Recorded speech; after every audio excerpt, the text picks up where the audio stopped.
Welcome back to Rising Stars Philippines!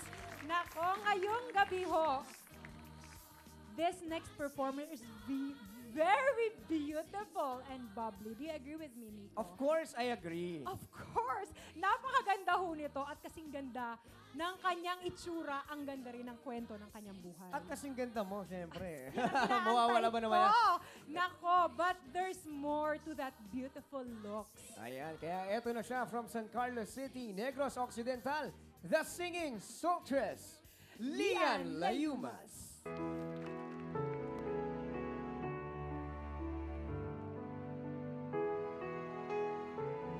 When I was younger, super spoiled po ako. Like, lahat ng hinihingi ko sa parents ko, binibigay nila. So, maayos naman kami financially. Pero mabait naman po ako na bata. Honor student po ako nun. Pero yun nga lang, ang dami ko pong opportunities na pinalagpas.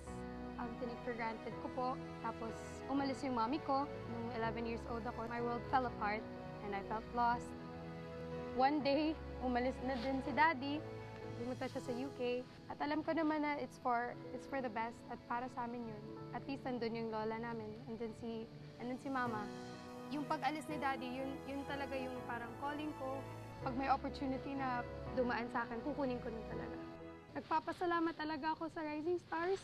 I think this is the break that I've been waiting for. This is what I was born to do. To perform and to entertain people and to sing. At hindi ko na ito palalagpasin.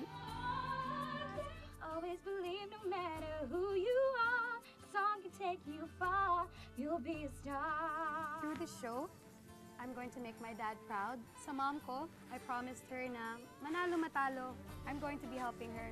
At I know din na through Rising Stars, pinakita ko yung talent ko, and I know that one day I will find peace para sa sarili ko at para na rin sa family ko.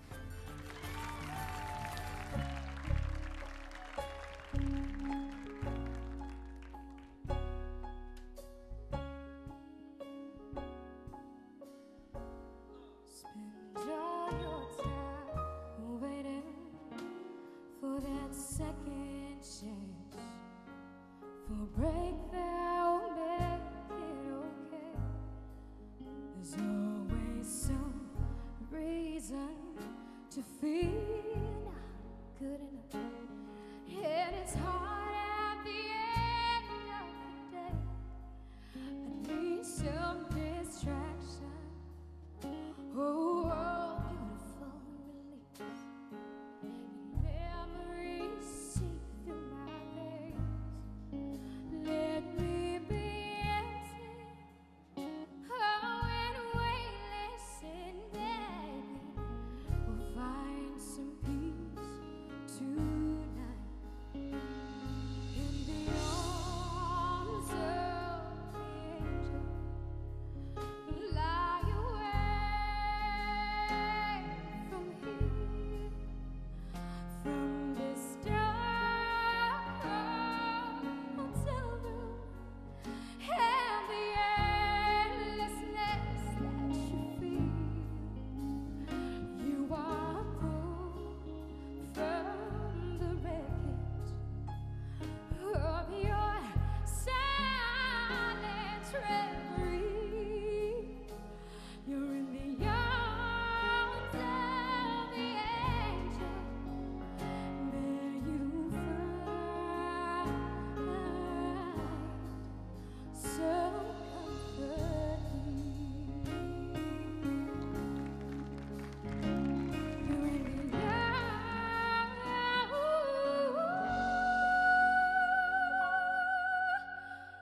of the angel. May you find some comfort here.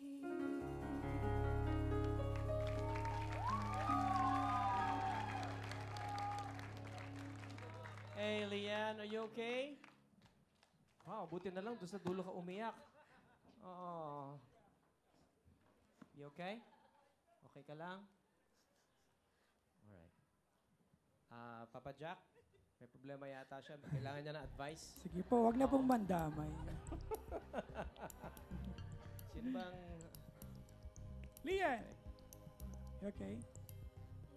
Ano ba? Okay, let's talk about what do we know, obviously, about you. You look good.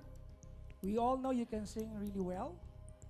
And I believe you when you said you're born to sing and share sa amin yung boses mo. But other than that, I'd like to mention na you have this, yung boses mo meron siyang certain triumph into it. Yung hindi overdid yung hindi, di ba, hindi not overdo yung performance mo. Pero meron yung factor na pag pinapanood ka na yung parang pag hinihit mo na yung mataas na notes bilang manonood parang yes. There's a human side into your performance which very connecting sa mga nanonood and I love it. Thank you po. Job well done. Thank you, Papa Jack. Gusto niyo yung mga high notes mo. Lian, grabe yung storya mo, no? Ngayon ko lang nalaman yun. But you know, when you were singing tonight, tama si Papa Jack, you were victorious.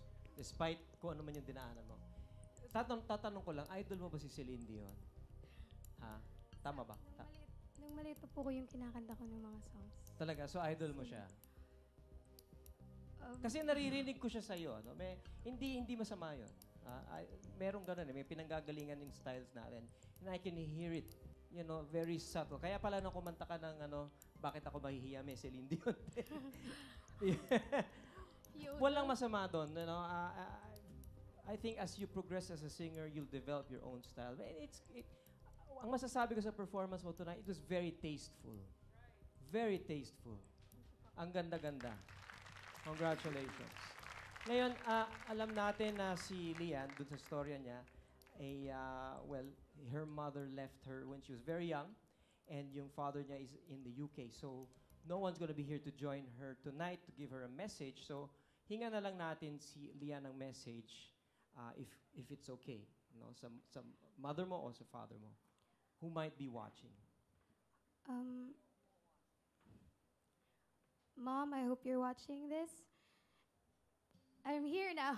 I mean, I know you've always wanted me to be successful in everything that I do, because the last time that you saw me was, you know, the first singing contest that I ever joined. My mom was there in front of me, and then after that, she left. Even though I don't really know the exact reason why you left us, I still love you, I adore you, and I'm still very proud of you. And manalo po, matalo.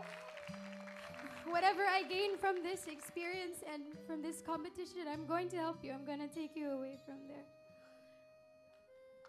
Wow. Ako naiyak dun. You're a wonderful person, wonderful daughter. All right, palakpakan natin si Lian. To vote for Lian, just text RS Vote Lian, L-E-A-N, and send to 2948. Susunod pa ang biritera ng Bacolod, Rosel Songkilio, sa pagbabalik ng Rising Stars Philippines.